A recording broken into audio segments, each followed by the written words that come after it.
Bom dia, boa tarde, boa noite. Paz, meus senhores. Hoje eu quero chamar a atenção para o seguinte. A gente está aqui, aparentemente, parece uma zona rural. Mas não, é município de Natal. Bairro Pajuçara, Rua dos Cearenses. Os moradores já não aguentam mais aqui. Falta de saneamento básico. Aqui a rua, esgoto aqui na... Por incompetência da gestão passada e continua nessa gestão também. A Rua do Cearense aqui, ó, não tem calçamento, a rua tá na areia, chão batido, cheio de esgoto aqui, lama. Os moradores tudo pagando IPTU caro, não aguenta mais, ó. Vamos pra cá, Travessa Santa Expedita. Aqui não é zona rural não, é município de Natal aqui. 29 vereadores na Câmara não trabalham, não faz nada, não vê isso aqui. Pode até não ser ilegal cobrar IPTU dessas pessoas aqui, mas é imoral, porque olha o estado dessa rua aqui, ó.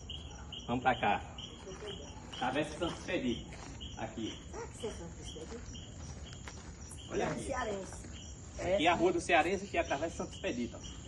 Olha o estado dessa rua aqui, ó.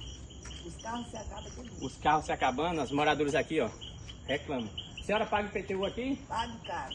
A senhora também paga IPTU? Pago. Todo mundo aqui paga IPTU para Morando viver dentro nessas condições. Morando dentro da lama. Aqui, ó. E a política tá chegando, já estão pedindo. Aí daqui a pouco vem um vereador aqui pedir voto.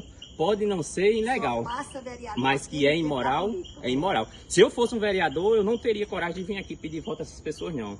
Porque olha só o estado dessa rua. Da gestão passada, continua nessa gestão. Olha aqui. E a senhora aqui, ó, Que é minha avó, tá revoltada.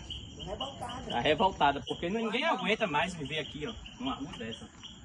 Isso aqui é só o começo. Tem outras ruas laterais que eu vou gravar também e vou mostrar. Reforma política já. Você cobre do seu vereador, cobre do seu político, porque não existe político de estimação. O político tem que ser cobrado. Tamo junto. Só passa aqui